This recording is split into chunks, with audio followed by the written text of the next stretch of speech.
এর পরেও মহিলা মোর্চার দায়িত্ব যে উপযুক্ত মহিলা যদি বাদ চলে যায়, আমাদের যে পোর্টাল, সেই পোর্টাল দ্বিতীয় কাউরের কাছে এসে যাবে।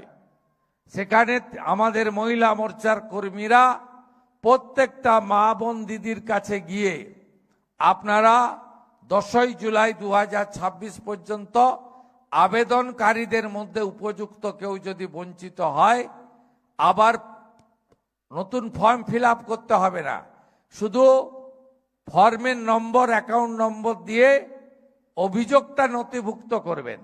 আর যদি দেখেন যে বিরাট অর্থশালী লোক মাসে 5 লাখ 10 লাখ রোজগার করে, তিনি পেয়ে গেছেন, তিনি তো পাওয়ার উপযুক্ত নন, তাকে বলবো সারেন্ডার করতে। আর যদি এমন অনুপযুক্ত লোক পেয়ে থাকে, সে তথ্যটাও সরকারের চোখ হিসেবে আপনারা ওই পোর্টালে বলে দিবেন অমুক ব্যক্তি স্থায়ী সরকারি কেন্দ্রীয় সরকার বা রাজ্য সরকারের কর্মচারী, তাকে দেওয়া উচিত হয়নি, সেটাও আমরা কারেকশন করে নিতে পারবো।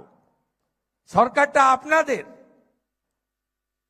অন্নপূর্ণা যোজনা আমাদের কমিটমেন্ট, 35,000 কোটি টাকা তো বাজেটে রেখেছিলাম আমরা, 36,000 কোটি, তাতে হবে না। আমাদের মার্চ মাস পর্যন্ত আমরা যদি 1,45,00,000 তো উপযুক্ত হয়ে গেছে, আরো 14 লক্ষের ভেরিফিকেশন চলছে, আরো কয়েক লক্ষ বাড়বে। আমরা হিসাব করে দেখেছি যে 48,000 কোটি টাকা বছরে এই খাতে আমাদের খরচ করতে হবে।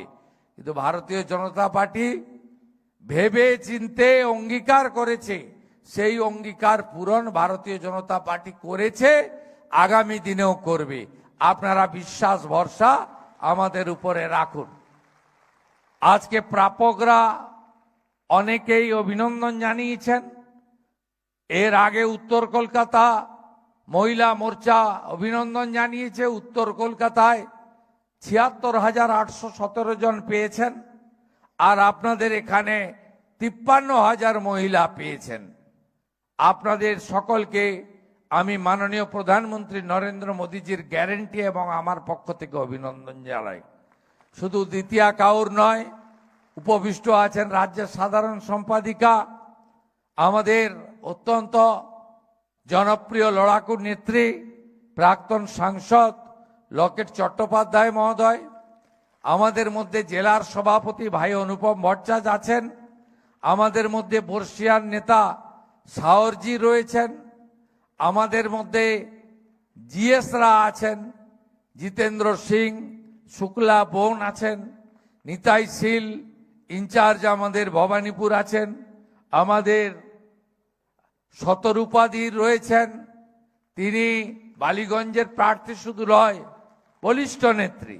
প্রত্যেক দিন সন্ধ্যাবেলা সব ইলেকট্রনিক্স মিডিয়াতে বিরোধীদের মিথ্যাচার আর উৎসাহ আর তাদের যে কুপকাত করার কাজ শতরূপাদি করেন। এর বাইরে রবীন্দ্র থেকে শুরু করে অসংখ্য নেতা নেত্রী, মঞ্চ পরিপূর্ণ। এটি আমার 3য় প্রোগ্রাম। আজকে শুধু আপনাদের অভিনন্দন নেওয়া নয়, আজকে পশ্চিমবঙ্গ সরকার 50 লক্ষ গাছ লাগাচ্ছে, সবুজ স্বাধীনতা।